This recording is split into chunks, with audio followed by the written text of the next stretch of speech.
This next story is so unbelievable, we didn't think it could possibly be true. But after receiving thousands of records and declassified reports from the Army, it's confirmed that during the Cold War, the United States military conducted secret tests on unsuspecting people in the city of St. Louis. A local sociologist will make her findings public tomorrow, but she spoke first to the I-Team's Lisa Zigman.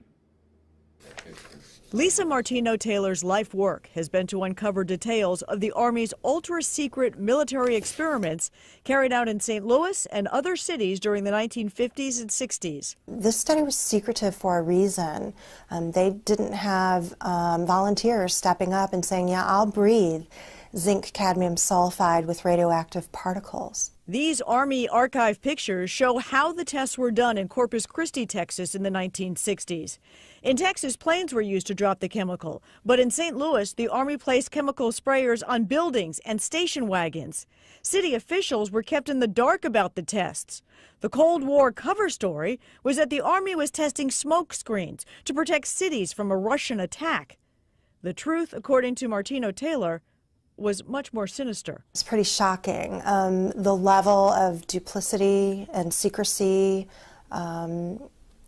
clearly they went to great lengths to deceive people. By making hundreds of Freedom of Information Act requests, she uncovered once classified documents that confirm the spraying of zinc cadmium sulfide.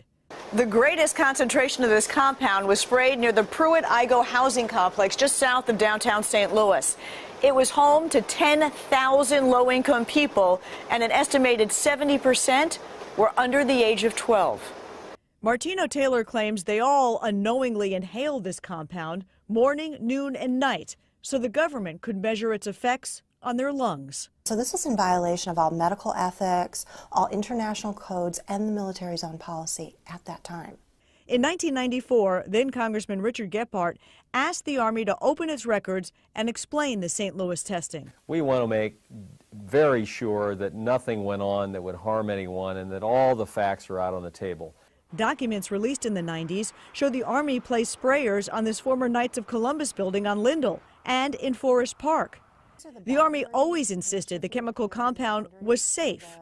Martino Taylor believes documents prove otherwise.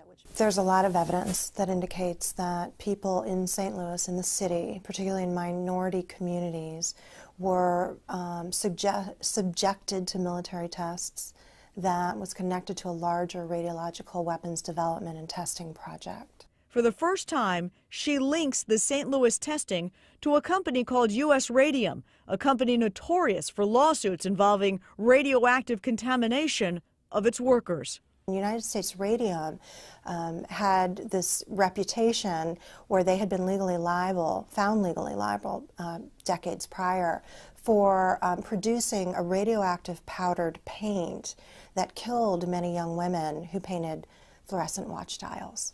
While the Army admits it added a fluorescent substance to the zinc cadmium compound, details of whether it was radioactive remain secret. Documents uncovered to date indicate the Army never conducted follow-up studies to see whether the compound caused long-term health issues. In 1972, after years of crime, poverty, and decline, the government destroyed the Pruitt-Igoe housing complex. Lisa Zigman, News Channel 5, I-Team.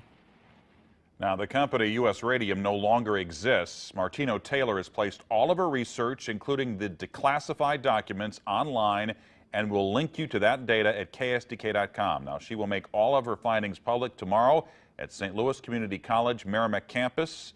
In the meantime, if you remember the spraying, the I-Team's Lisa Zigman would like to hear from you. You can email her at lzigman@ksdk.com.